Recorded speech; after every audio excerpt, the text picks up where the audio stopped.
Isaías, capítulo 11. Nós estamos numa jornada aí, nessa série de mensagens, denominada Quando Deus Caminha na Terra. Domingo passado iniciamos essa mensagem, reverendo Leonardo ministrou o nosso coração, uma palavra abençoadora, e hoje eu tenho essa responsabilidade de continuar essa série de mensagens, e o título dessa noite é Uma Esperança, um Renovo. Você pode dizer comigo? Uma esperança, um renovo. Pode ser melhor, vamos lá. Uma esperança, um renovo. Quem precisa de esperança aí no seu coração? Todos nós precisamos de um renovo de esperança. E hoje você e eu seremos ministrados nessa palavra. Eu tenho certeza que Deus vai falar ao nosso coração. Isaías capítulo 11 vai nos apresentar essa esperança. Versículo 1 até o versículo 10 de Isaías capítulo 11. Diz: do trono de Jessé sairá um rebento, e das suas raízes brotará um renovo. Repousará sobre ele o Espírito do Senhor, o Espírito de sabedoria e de entendimento, o Espírito de conselho e de fortaleza, o Espírito de conhecimento e de temor do Senhor. Ele terá o seu prazer no temor do Senhor, não julgará segundo a aparência, nem decidirá pelo que ouviu dizer, mas julgará com justiça os pobres, e decidirá com equidade a favor dos mansos da terra. Castigará a terra com a vara da sua boca, e com o sopro dos seus lábios matará o perverso.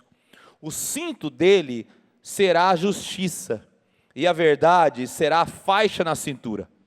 O lobo habitará com o cordeiro, o leopardo se deitará junto do cabrito, o bezerro, o leão novo e o novilho gordo andarão juntos, e um pequenino os guiará.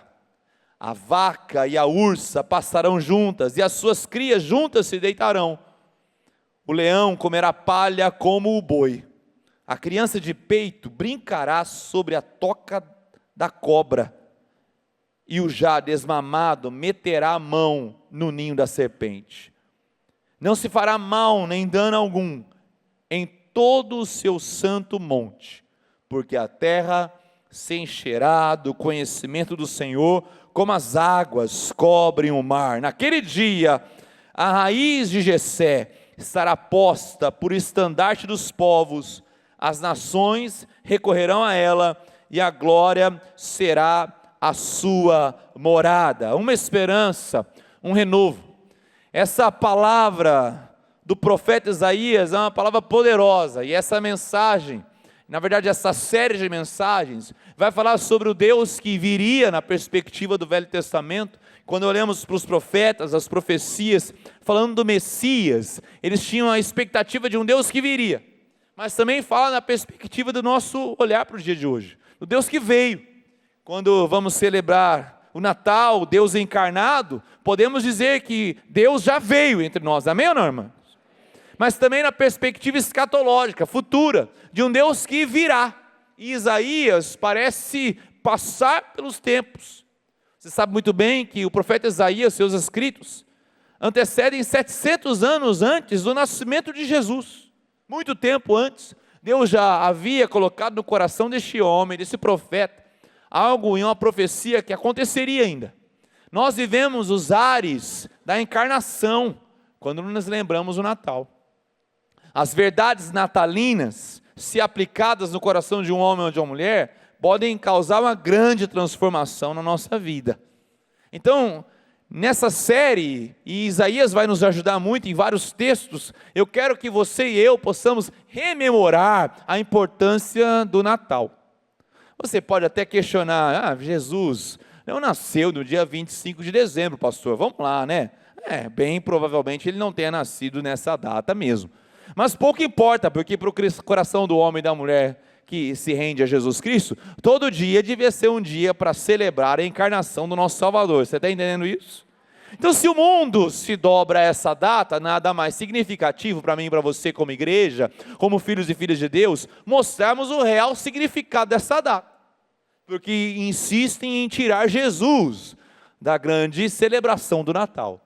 Mas nós, como cristãos, insistimos em lembrar o mundo de que o nosso Deus não é um Deus distante, mas um Deus que se fez presente na nossa história, encarnado, mesmo no menino, deitado numa manjedoura, numa estrebaria, numa noite de Natal. Na verdade, quando olhamos para isso, olhamos que existe uma certa expectativa no texto. Essa expectativa que estava sobre o coração do profeta deve estar sobre a nossa vida também. E eu não estou falando dessa expectativa de final de ano não, tá? Eu não sei o que acontece, mas agora em dezembro, todo mundo fica assim, está acabando o ano, vai virar a chave. No dia 1º de janeiro, vai ser tudo novo. Então as pessoas se vestem de branco, vão para a televisão e falam, hoje é um novo dia, um novo... Parece que quando você ouve essa música, uau, tudo novo se fez. Parece que as coisas aconteceram e tudo vai ser diferente. E você sabe. Você já tem vivência suficiente para saber que o calendário virá, não vai mudar a nossa vida. Que uma data ou outra, e eu não quero acabar com as suas expectativas de esperança e renovo de um ano novo. Não, e isso nem é errado, tá bom? Nem é pecado você celebrar essa passagem. Fique tranquilo.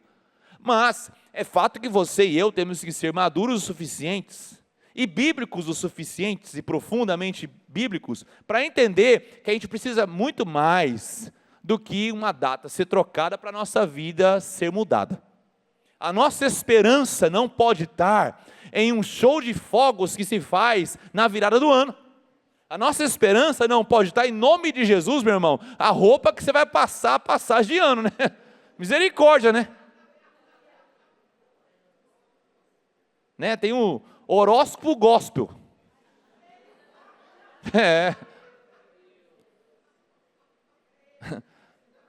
Tem gente que consome. Ah, meu Deus do céu. Eu perco até a paciência. Mas, que expectativa é essa? Agora, vale a pena nos aprofundarmos no contexto de Isaías. Quando você vê o contexto diretamente imediato, você vai entender a metáfora de Isaías de falar de um rebento, do tronco de Jessé. Quando você lê o próprio capítulo 10 de Isaías, olha aí, os últimos 2 versículos, o versículo 33 e 34 de Isaías 10, vai falar o contexto. Ele diz o seguinte, mas eis que o Senhor dos exércitos, cortará os ramos com violência. As árvores de grande porte serão derrubadas, e as mais altas serão abatidas. Cortará com um machado as árvores da floresta, e o Líbano cairá pela mão de um poderoso.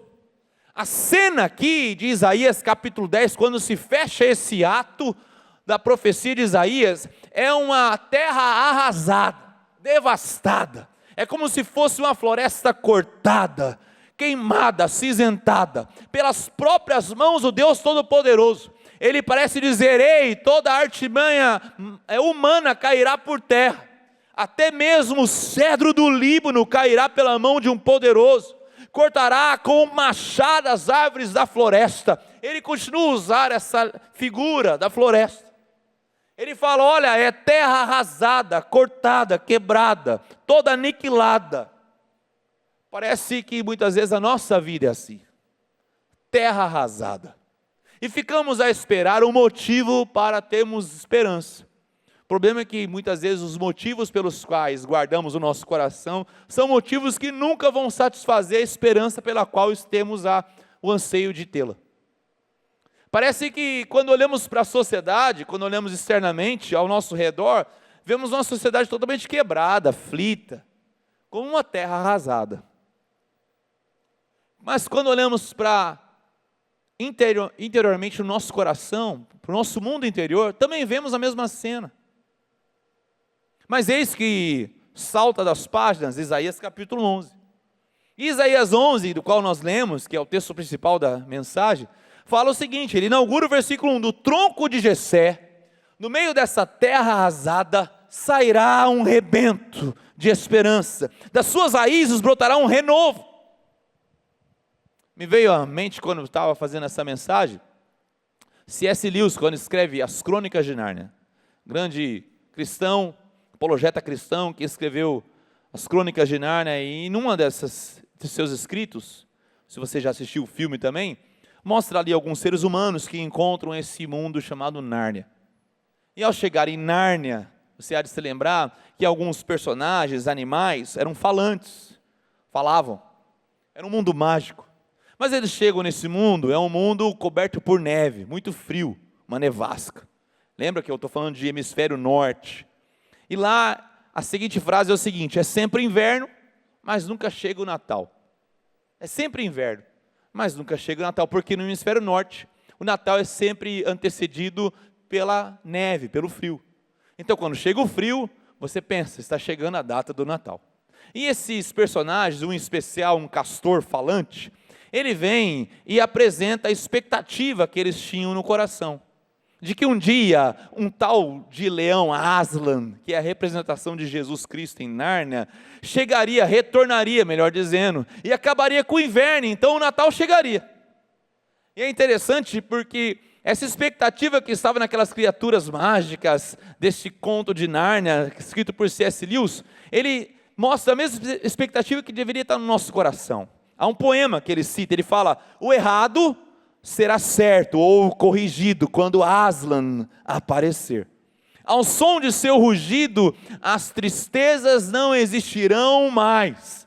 Quando ele mostrar os dentes, o inverno encontrará a sua morte. E quando ele sacudir a sua juba, teremos primavera novamente. Essa expectativa que Nárnia guardava no coração, tem que ser a expectativa que todo homem e mulher de Deus tem com relação a Jesus Cristo. Parece que C.S. Lewis traduz a expectativa que Isaías trazia: do tronco de Jessé sairá um rebento e das suas raízes brotará um renovo. Qual a expectativa que eu e você temos em nosso coração? O mundo parece uma floresta arrasada, cortada em troncos. O mundo parece infértil. O mundo parece que não há mais crescimento, não há mais futuro, não há mais esperança. Mas quem sabe eu e você temos que ser lembrados de que mesmo em meio a sofrimento e destruição, há sim um rebento de esperança nascendo. Ele cita aqui Jessé, e você vai lembrar nas histórias bíblicas que Jessé é o pai de Davi. Ele está dizendo o seguinte: uma nova linhagem, diferente da que deu Davi, há de nascer. É como se Isaías estivesse dizendo: olha, não é Davi, é um Davi perfeito, é o verdadeiro Davi, um novo Davi. E ele nos apresenta assim. Mas quando você olha a história de Jessé, este homem que recebeu o profeta Samuel em sua casa, e o profeta disse: eu vou ungir o rei de Israel aqui dentro dos seus filhos. E Jessé, ele, pela aparência, apresentou todos os seus filhos para Samuel. Apresentou o mais alto, mais forte, o mais preparado. E nenhum deles, Deus disse a Samuel, falou assim: não olhe para eles, porque eu não vejo aparência. Então Jessé já tinha se esquecido de todos os filhos, e Samuel os lembra: tem mais alguém para chegar? Esqueci, Davi. Manda chamar aquele pastor de ovelhas. Eis que quando Davi chega, Samuel recebe a indicação de Deus: é este, pode ungí-lo rei. Mas Davi cresce, ele é coroado rei. Eu quero encurtar essa história. E também ele tem seus filhos. E desses filhos eu vou apontar 3 deles. Um chama Aminon. Aminon foi morto pelo seu próprio irmão Absalão, porque ele tomou sexualmente a sua meia-irmã Tamar.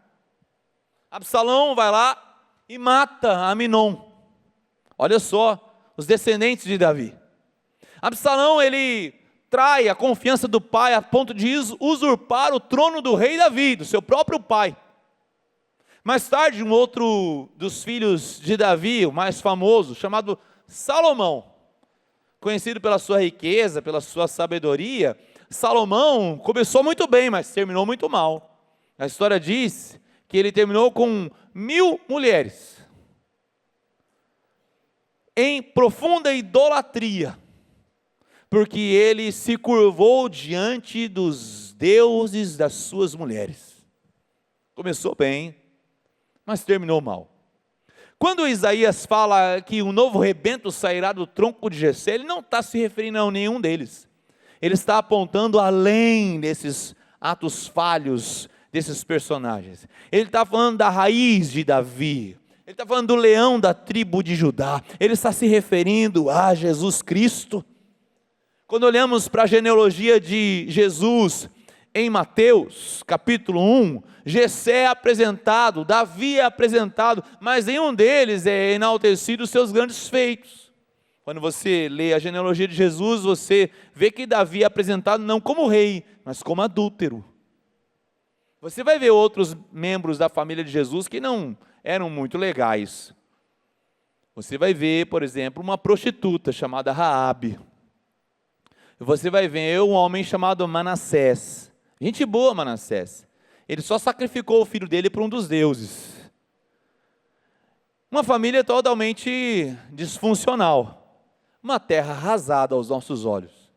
Mas não havia melhor família para que Jesus mostrasse o seu rebento de esperança. Você pode dizer amém para isso? Jesus escolheu essa família disfuncional para mostrar para mim e para você que há esperança para cada um de nós. Você pode dizer isso para a pessoa que está ao teu lado: não importa a sua vida, não importa o seu passado, sempre há esperança para a sua história. Sempre há esperança para a sua história. Porque eu não estou falando de alguém, eu estou falando de um Deus que traria um mundo, um reino diferente. E o reino desse Deus é um reino diferenciado. Veja bem, o lobo habitará com o cordeiro. Ele não está falando que ele vai trazer algumas dimensões de paz. Ele não vai fazer um tratado de paz. Ele não vai fazer um contrato entre nações. Ele vai fazer uma nova identidade. Algo que eu e você nunca visualizamos e nem mesmo imaginamos ser possível. Como é que é possível o lobo habitar com o cordeiro?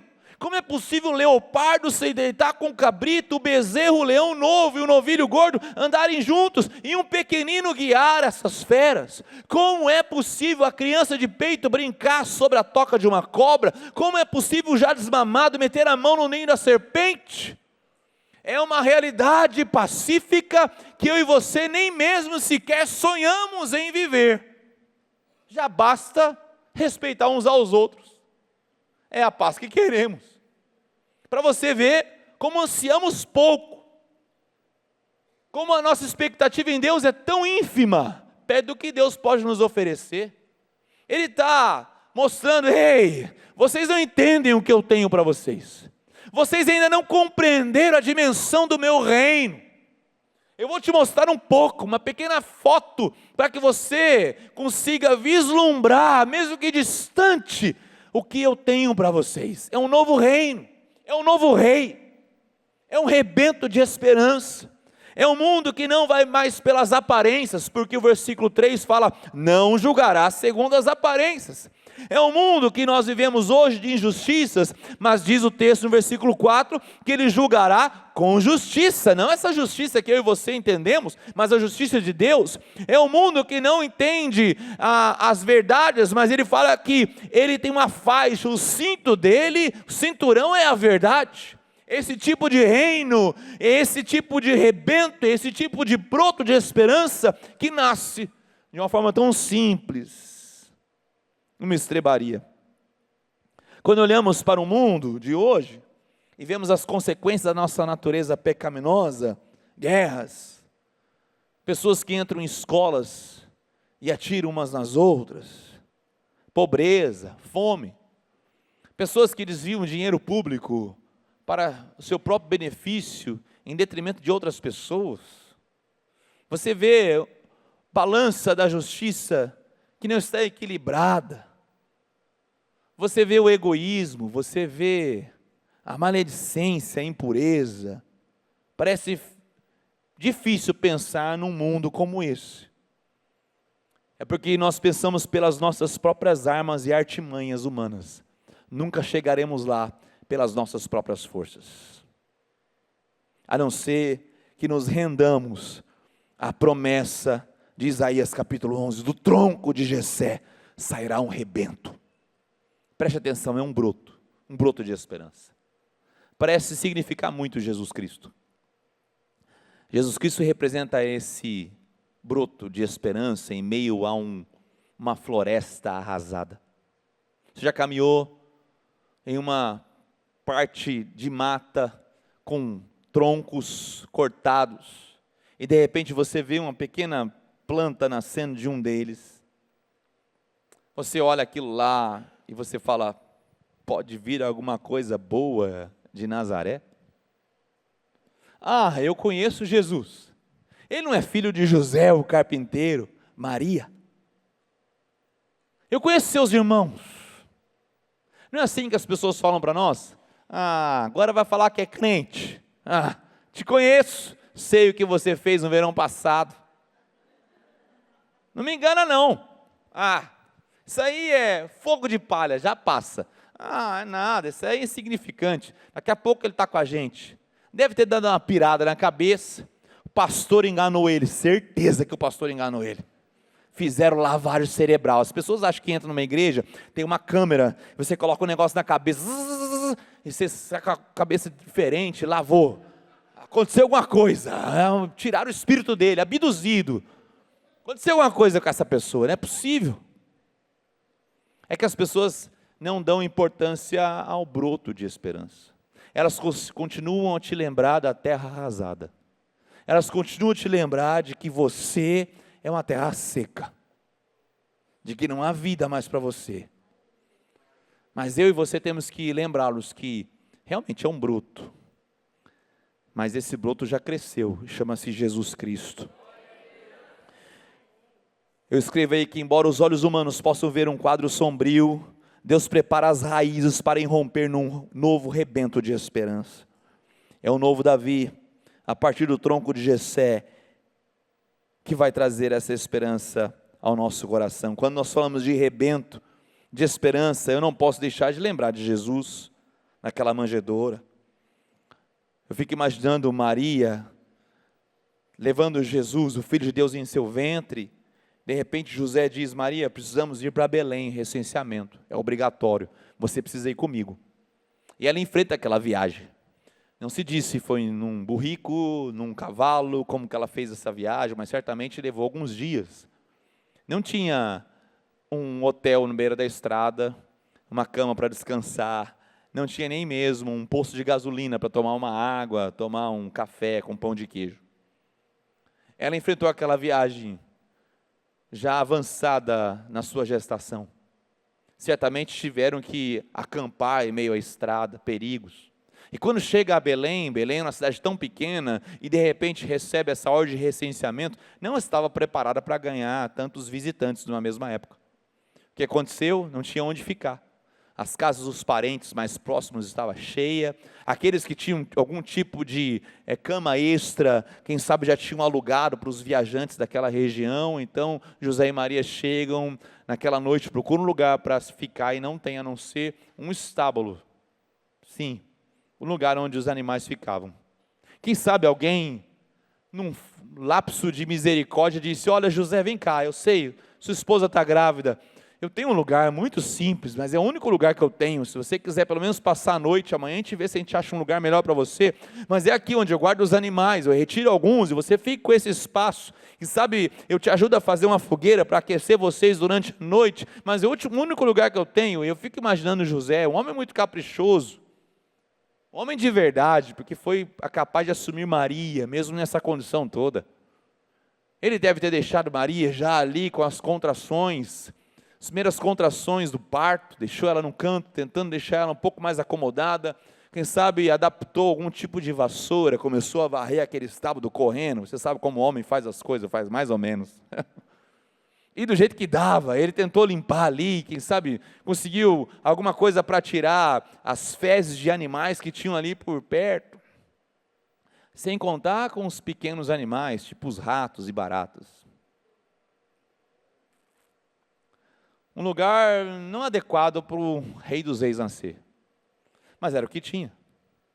Eu fico imaginando José, imaginando onde que eu vou colocar o Filho de Deus. Ele olha para um canto, acha uma manjedoura, um coxo, onde os animais se alimentavam. Ele rapidamente lava esse coxo, pega a sua própria roupa, uns panos, coloca ali, coloca um pouco de palha embaixo, porque era assim que faziam-se as camas. Ele coloca ali e pensa, eu acho que é o melhor que eu posso fazer nessa noite.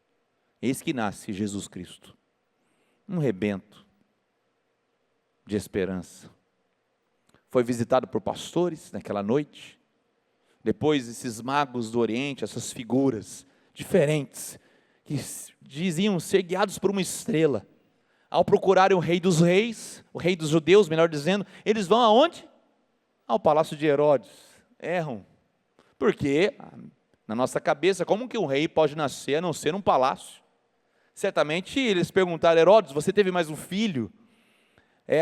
Aconteceu algum nascimento aqui nesses dias que se seguem? E você conhece a história. Herodes ficou muito enfurecido, tenta matar o rebento. Era apenas um rebento, uma criança, mas Satanás sabia o que esse rebento significava. Enfurecido, Herodes manda matar todos os meninos até 2 anos de idade daquela região. Mas Jesus já havia fugido daquela região, porque um anjo havia aparecido para José em sonho, despertado José, e José fuja para o Egito, e ali permaneça até que Herodes morra. E é o que acontece. Apenas um rebento de esperança. Então Jesus, ele é trazido quando Herodes já havia morrido. Eles vão morar numa pequena aldeia agrícola, cidadela da região, chamada Nazaré. É por isso que Jesus é conhecido como Nazareno. E ali ele aprende o ofício da carpintaria com seu pai. Ele cresce, provavelmente a sua adolescência, a sua juventude tenha passado ali em Nazaré, até que chega o grande momento e ele começa o seu ministério. Ministério que parecia tão pequeno. Ele começa fazendo o seu primeiro milagre numa festa de casamento. Ele deveria ter escolhido numa praça pública ressuscitar um morto, por exemplo. Levante-se! E todas as pessoas seguiriam ele, mas não, ele faz algo pequeno, um pequeno rebento de esperança. Para algumas pessoas que estavam servindo vinho numa festa de casamento, ele transforma a água em vinho. E assim começa o seu ministério, tão pequeno, chamando pessoas incapazes, que são os discípulos. Ninguém ali estudioso, ninguém de renome, ninguém importante, pessoas desapercebidas, pessoas sem importância. Ele anda no mar da Galileia e chama 12 homens para segui-lo. Vamos transformar o mundo, dizia eles. Vou lhes ensinar a ser pescadores de homens. Um pequeno broto de esperança. Mas esse broto cresce. Ele germina. Ele floresce. Até que os religiosos daquela época ficam enfurecidos e tentam cortar esse broto novamente. Você há de lembrar que em João capítulo 11, Jesus, ao ressuscitar Lázaro, seu grande amigo, ele como se ele assinasse seu escrito de morte. Porque no final do capítulo 11, diz o texto que os religiosos dali em diante decidiram: precisamos matar Jesus. E Jesus não foge do embate. Jesus, na verdade, ele se entrega. E a sua entrada triunfal em Jerusalém é mais uma forma de desafiar até mesmo aqueles que o odiavam. Porque ele entra em plena luz, ovacionado pelo povo, mesmo sentado num burrico. Um rei diferente, um reinado diferente. Um rei que não ascende ao trono, mas ascende à cruz. Mais uma iminência: vamos destituir o grande rei, rei dos reis. Mas não, na cruz, ele já não era mais um rebento. Na cruz ele era uma árvore frondosa. Na cruz ele não era mais um brotinho nascendo. Na cruz ele era a semente da nossa fé. Na cruz ele não está nascendo, na cruz ele está morrendo como semente no nosso coração, para que a nossa fé fosse germinada em Cristo Jesus. E é isso que tem nascido no nosso coração. Era apenas um rebento de esperança. É por isso que quando as pessoas olham para nós e falam: eu conheço a sua história, você deve falar assim: sim, você conhecia a minha história. Realmente, eu era uma terra arrasada. Olha a foto da minha vida antes de Cristo. Era assim, não tinha esperança. Mas eis que Deus semeou um broto de esperança, chamado Jesus Cristo, do tronco de Jessé, diferente de todos os descendentes que saíram de Davi. Ele era a raiz de Davi, é um leão da tribo de Judá. Ele é essa expectativa que aguardamos no nosso coração. Por isso, Isaías não somente vê a manjedoura, mas ele vê algo muito além. Ele olha para o futuro, ele olha para esse reinado de quando nós vamos viver eternamente com o nosso Deus, um reinado de paz, diferente de tudo que pensamos ou imaginamos. Esse é o nosso Deus. Isaías consegue nos apontar para algo muito além do que nós já vivenciamos na encarnação, que é essa nova história em Cristo Jesus. quando o próprio apóstolo Paulo vai tratar desse tema da esperança, ele cita, na verdade, Isaías em Romanos 15, você não precisa abrir, mas ele cita em dois momentos, Romanos 15, versículo 4, ele fala: pois tudo que no passado foi escrito para o nosso ensino, foi escrito a fim de que, pela paciência e pela consolação das Escrituras, tenhamos esperança. Essa esperança que guarda o coração do profeta, que guarda o coração daqueles que leram o profeta Isaías e que deve guardar o nosso coração também. Ele continua no versículo 13: e o Deus da esperança encha vocês de toda alegria e paz da fé que vocês têm, para que sejam ricos de esperança novamente, no poder do Espírito Santo. É o Deus da esperança sobre a nossa vida, tanto no Velho quanto no Novo Testamento. Agora, de que forma se dará isso? Como que eu vou entender essas características? Como que eu vou entender esse rebento de esperança? E o texto é claro sobre isso. No versículo 9, de Isaías 11, ele fala: não se fará mal nem dano algum em todo o seu santo monte, porque a terra se encherá do conhecimento do Senhor, como as águas cobrem o mar. A terra se encherá do conhecimento do Senhor, como as águas cobrem o mar. Da mesma forma que as águas cobrem o mar, o conhecimento do Senhor há de encher o nosso coração. Somente um homem ou uma mulher que tenha revelação de quem é Deus pode viver debaixo dessa esperança. É por isso que você pode conviver na igreja, você pode vir à igreja, mas enquanto você não for exposto à revelação de Deus sobre a sua vida, sobre a minha vida, sobre a nossa vida, nós nunca vamos viver essa esperança genuína. É por isso que continuamos a ver pessoas que vão e vêm à igreja, vão e vêm na religiosidade, mas ainda não nutrem essa esperança que vai além do que podemos ver. Essa esperança que passa o túmulo da nossa existência, porque mesmo quando esse dia chegar, nossa esperança não morre ali. Na verdade, é a consumação da promessa de Deus sobre o coração de todo homem e mulher, porque o próprio Jesus disse que ainda que morra, viverá.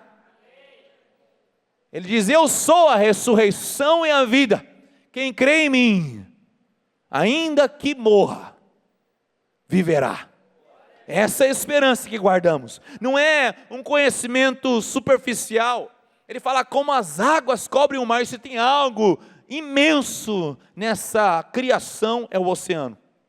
O oceano ainda não é entendido pelo ser humano, ainda há muito a ser vasculhado, sondado. O oceano é imenso. Você há de se lembrar que alguns acidentes aéreos que aconteceram em pleno oceano, até hoje não há vestígios do avião que caiu lá, muito menos das vítimas. Tamanho é o oceano que nos cerca. Na verdade, a imensidão de Deus se compara à imensidão do oceano. Quando você entende que a eternidade vai ser o tempo que eu e você precisamos para conhecer a Deus, você começa a vislumbrar o tamanho e a imensidão do nosso Deus. Como as águas cobrem o mar, esse conhecimento autêntico, pessoal, universal, relacional que Deus quer ter conosco. É a forma que Ele revela a experiência para nós. Isaías, então, eu quero já ir para a conclusão dessa mensagem, vai falar sobre esse rei poderoso. Na verdade, Isaías rompe dizendo já no capítulo 9, se você virar a página um pouco antes, você vai ver Isaías já falando de Jesus inúmeras vezes, mas no capítulo 9 ele é muito direto. Capítulo 9, versículo 2, ele fala: o povo que andava em trevas viu grande luz, e aos que viviam na região da sombra da morte, resplandeceu-lhes a luz. Versículo 9, porque um menino nos nasceu, um filho se nos deu, o governo está sobre os seus ombros, e o seu nome será Maravilhoso Conselheiro, Deus Forte, Pai da Eternidade, Príncipe da Paz. Ele estenderá o seu governo, diz aqui, e haverá paz sem fim sobre o trono de Davi, e sobre o seu reino, para estabelecer, para o firmar com juízo e com justiça, desde agora e para sempre. Amém ou não? Isaías mostrando, ei, esse governo passa pela manjedoura, esse governo mostra um bebê numa manjedoura. Preste atenção, eu quero chamar o pessoal do louvor aqui comigo, por gentileza. Preste atenção, você vê o Velho Testamento, a voz de Deus dos céus para a terra, inúmeras vezes.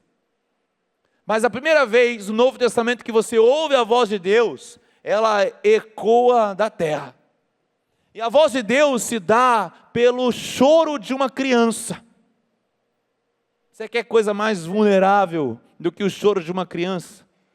Você quer coisa mais frágil do que o choro de uma criança? Tem alguns pais que olharam para mim, é que você está sem filho de madrugada. Você esqueceu, pastor, que é o choro de uma criança às 3 horas da manhã, quando você está naquele sono profundo. A fragilidade de uma criança, que chora para que alguém lhe pegue no colo, para alguém que cuide, para que alguém limpe, para que alguém amamente.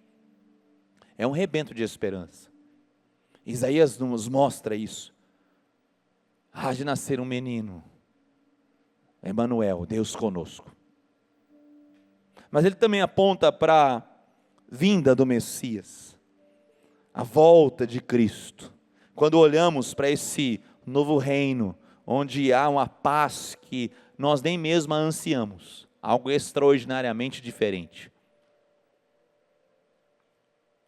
Por isso eu escrevo aí, pode estar escuro e parecer inverno em nossos corações, como Nárnia, mas o Natal está chegando, e com ele, nosso rei se aproxima, e isso muda tudo. Mas entre a manjedoura e a volta de Jesus Cristo, existe algo que também Isaías fala. Eu quero que você abra comigo em Isaías 53. Isaías, capítulo 53.